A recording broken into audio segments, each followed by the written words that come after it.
Through the month of March, I like to talk about activism, rising up like the energies of springtime. And I think our study of activism would be incomplete without exploring this notion of taking the high road. So here's the overview. Problem with taking the high road is that if we tell ourselves or someone else to take it, we are in danger of telling them to get over whatever they're feeling. This is equivalent to saying one's feelings are invalid. We fail to acknowledge the unmet needs that would have meant our thriving, and instead we follow the messaging that we should soldier on while repressing trauma. The worst part is that for some of us, it would be deeply spiritual to take the high road when that means that we're expressing our core values. But when we mix up the call to live our highest values with messages of shame and tone policing, we are doing all of us a disservice. So, big topic. It's deeply valuable to us to take the high road. It means expressing the core of our spirit. That's what the high road is. And yet, it's also used in this way that says, oh, are you feeling? Well, stop feeling that way and do this spiritual template from outside that I say is better than who you are. There is a value in taking the high road. There's a value in taking the high road. Can you think of someone, have you ever met or witnessed someone who really seems to live their values consistently? Have you ever seen someone like that in the world? A couple examples I think of are like Fred Rogers, AKA Mr., right? This is someone who a lot of people can just agree, like just seem to just like, the message was consistent. Not everybody liked it all the time. Not everybody agreed with it all the time, but it was a consistent message. And that message, because of its consistency, gave deep power. It was, you know, it was kind of contagious, right? The message had this power. Another example would be the Reverend Dr. King, who, in terms of the message, of the methods that he espoused, didn't waver throughout the entire career as an activist leader. And what do you get from that? I mean, there's all sorts of ways that that's been used in strange ways lately. But what you get from that is a message that, you know, for a good another 50, 60 years is still this consistent message that speaks to people in great depth. You might say a great word, a great keyword I like lately is congruence. Congruence. So you might say that when we see these people who consistently live their values, consistently express their values, they stay on message, or if you're, well, let's see, we're a church located in Silicon Valley, they stay on brand. When you stay on brand, your brand has more power to it. That congruence actually gives a greater energy and thrust to the work that you're trying to do, to the message that you are trying to spread. We can also see the power of congruence in messages that are less wholesome. So I probably don't have to ask you to think a lot. Have you seen people who stayed consistent with their message and their message was one of divisiveness or one of hatred or one of lack? And the unfortunate truth is that people who take the low road, who are congruent about it, are also very, very powerful. That message they just stick with it, and something in us, that stick-to-itiveness, that inner congruence, it forms, like in systems thinking, they say it forms like an attractor. That it's this, it has a type of gravitation to it or a type of momentum to it. So there's power in congruence. We know how potent it is to be true to yourself. And that is what I really want to hold up when I say taking the high road, being true to yourself. We're not trying to incorporate some standard that I learned in Sunday school 20 years ago about what's virtuous or ethical. We're uncovering what's true to our hearts, and we are committing to living from there.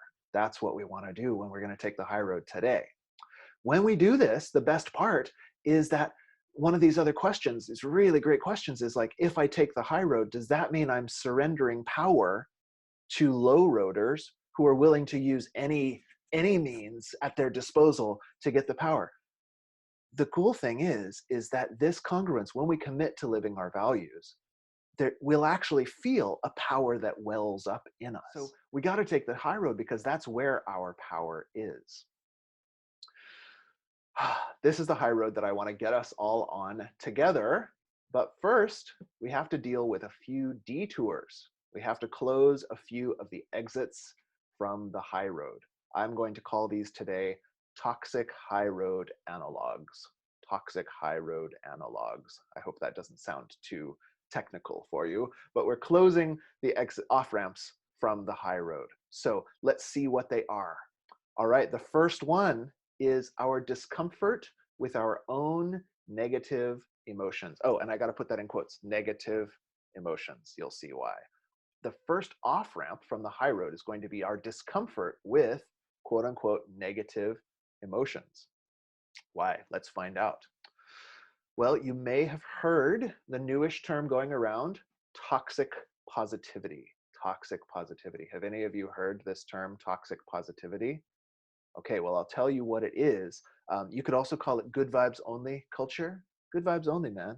So you'll know you are in the presence of toxic positivity because there's a thought that negative emotions are bad.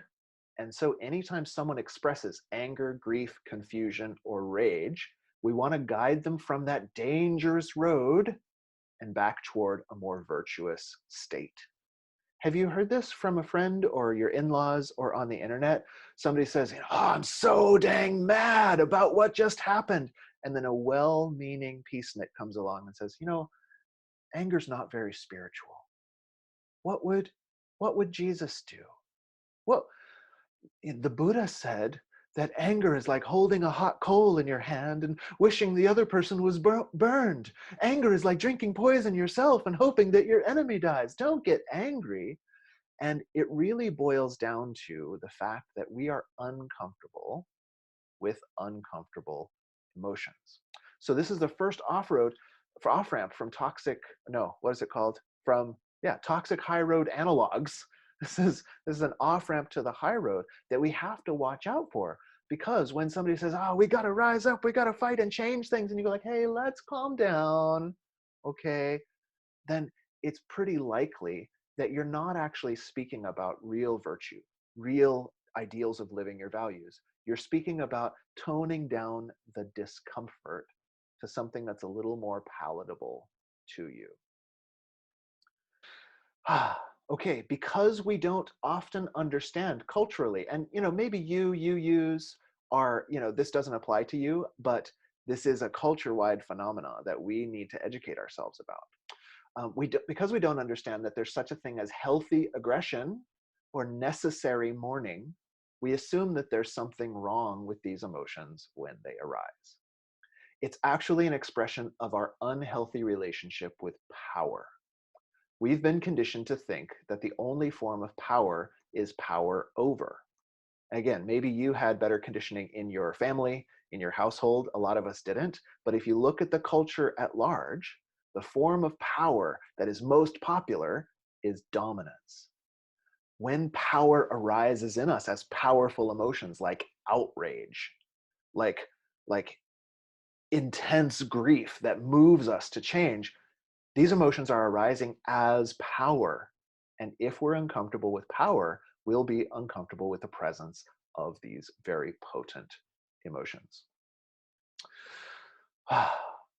Just because the loudest people who we see expressing challenging emotions express them in unhelpful ways doesn't mean that's the only way to express them. Just because the loudest people we see expressing challenging emotions express them in unhelpful ways doesn't mean that's the only way to express them. Our emotions are the voice of our deeper values. They arise in us as power to motivate change. Power can be scary, but we can befriend it. There are no unhealthy emotions, only healthy or unhealthy ways of acting on them.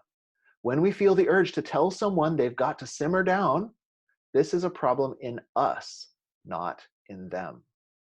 We must instead become comfortable being with rage, grief, shame, and confusion, and still not closing our hearts. When we do so, we can truly take the high road rather than just hightailing it away from what scares us. So this is your first toxic high road analog. Understanding that there are no unhealthy emotions, we accept challenging emotions, and we embrace the power that they bring with them. Number one. Number two builds on that, but it's a little more problematic. Okay, so that was your warm-up round. That was your warm-up round. Number two, second is more problematic. Without even knowing it, we have likely internalized narratives that say some people are more dangerous than others. Some people are more dangerous than others. Ooh, what does he mean by that? Well, some of you already can guess, but here we go. Specifically in the United States, this has been a propaganda against people of color. Relatively recent forms of propaganda have joined forces with even older messages that were meant to keep slaves in line. And a lot of us will have a triggered response when a person of color expresses rage. Our triggered response will say, oh, they need to calm down. This is a culture-wide filter that has been installed as a means of domination. You gotta know this. If we're gonna deal with the high road at all in ourselves and others, we have to know that we have internalized systemic racist ideas, and they come out in beautiful spiritual phrases like, take the high road. We can actually ruin the high road by paving it with systemic racism. In Dr. Kendi's work on anti-racism, this is an assimilationist view that people should pipe down and don't rock the boat.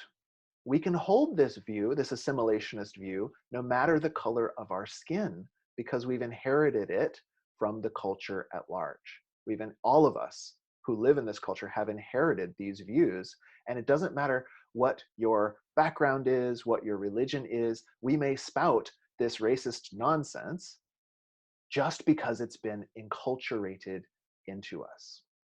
From Bell Hooks' book, Killing Rage, Ending Racism.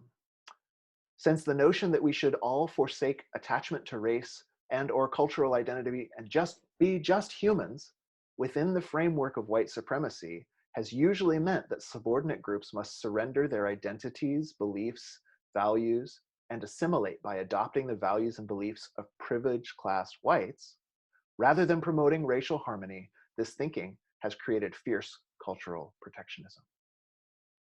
And so it is very problematic if you hear a friend or stranger mourning about a tragedy and your impulse is to tell them to take the high road. In our culture as well, women have been taught that they must be paragons of virtue while the men around them behave in every sort of disruptive, antisocial, or heinous way. Don't rock the boat, honey.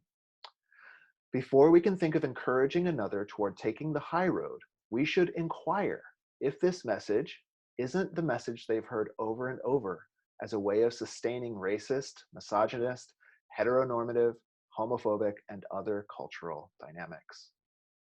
If it is, then rather than landing as the well-meaning friend in the spirit, we are in fact serving up just another helping of double standards, microaggressions, and generational trauma. Our intent is to build the world of all of our dreams, but our impact actually creates more separation between us. The good news is that there is something we can do. We can refer back to step one, get ourselves comfortable with the discomfort of others, be an empathic and compassionate friend who deeply tries to hear them. And if we do that, we're actually enacting the way of being that we say we believe in. Okay, number two was the hard one. We still good? Are you still with me? We got number one, get comfortable with uncomfortable emotions. Number two, well, don't be a sweet sounding racist. Okay, that shouldn't be too hard when you boil it down to that. Number three, the last toxic high road analog for today is we may be using our high-minded ideology just to boost our own self-esteem. We may be using our high-minded ideology just to boost our own self-esteem. So many of us have heard of virtue signaling, but you may not have heard that we don't just do it in front of others, we also virtue signal to ourselves. We also virtue signal to ourselves. I just learned this really neat research about this that I'm excited to share with you.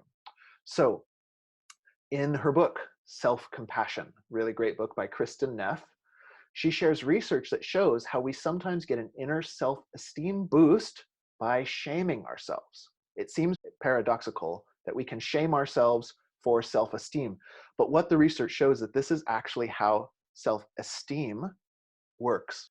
Esteem seems to work that you always have to be above someone else to have it. We talk about healthy self-esteem, but the research seems to show nowadays that esteem is based on comparison. Don't worry, you can have self-compassion. Self-compassion can also include compassion for others because it embraces common humanity. More on that in a minute. This is going to be really important, this common humanity thing. So knowing that esteem is comparative, we can actually, it's super weird how the human mind works, but part of us holds this high and unachievable ideal. This is how it should be. And then the other part of us fails to meet that ideal, and then we shame it. You were a bad me. And then this one feels good that you even think that that's the right thing to do. You're like, how good am I that I have these ideals? And I've proven it by shaming myself for not meeting. It's, wow, what a twisted little brain we hominids have inherited. Okay. So the part getting shamed feels bad, but there's another part of you that feels self-righteous for having the standards you failed to meet. Even if we're not trying to shame others, when we talk about taking the high road, we may be manifesting this inner drive toward comparative esteem, where we hold somewhat unreasonable ideologies and then criticize those who can't live up to them. Esteem always seems to work like this. It's contrasted from self-compassion. Self-compassion would be more like our UU principle of inherent worth and dignity. You deserve love without having to stand out from the crowd. The third reason we should be wary of telling others to take the high road then is that we may be doing this just to bolster our own egos.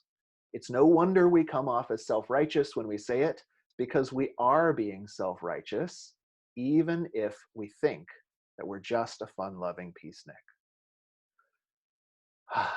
You got 3 off-ramps to watch it. No, oh, don't swerve.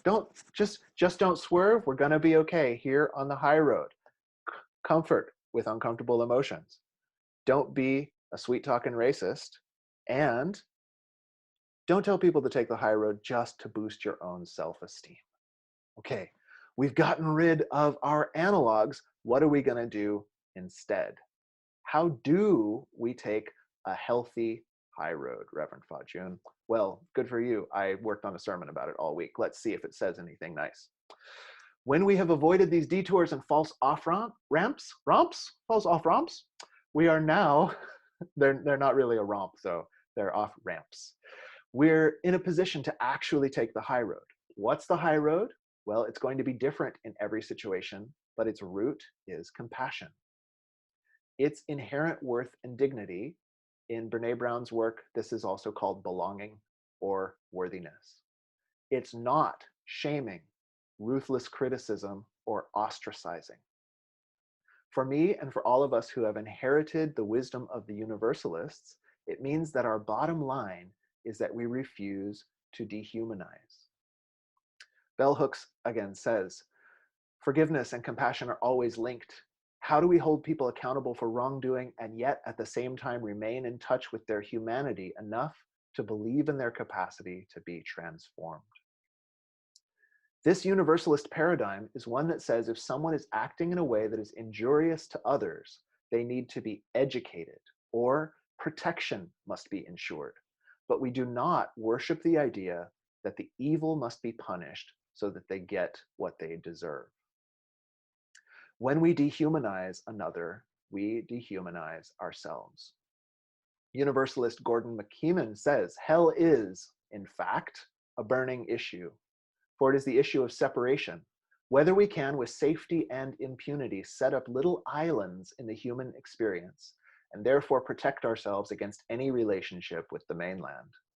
And universalism says unequivocally, it cannot be done. Unequivocally. George de Benneville says, I hold the restoration of all souls Because having myself been the chief of sinners, God granted me the mercy and pardon of all my sins and plucked me out of a brand of hell. I could not have a doubt, but the whole world would be saved by the same power. The temptation to use shame and to dehumanize, to deprive another of inherent worth or common humanity, is powerful because we know how effective it can be. I was recently reading a great book by Brene Brown, The Gifts of Imperfect Parenting. I highly recommend it. $9 on Audible. And in it, she talks about how tempting it is to use shame, because if you shame a child, the threat is so intense. The threat of removing belongingness, removing fundamental worthiness is so intense that you can change their behavior on a dime. But do you want to change their behavior using those means? Not just in our own households, but in the common humanity we share. If we're going to take the high road, this is what's at stake. Do we deprive other humans of their inherent worthiness, of their, the universalists would say God-given belonging? But in our case, it's we who choose to grant belonging or not. And the problem is that when we put belonging at stake, when we put worthiness at stake, it's at stake for all of us.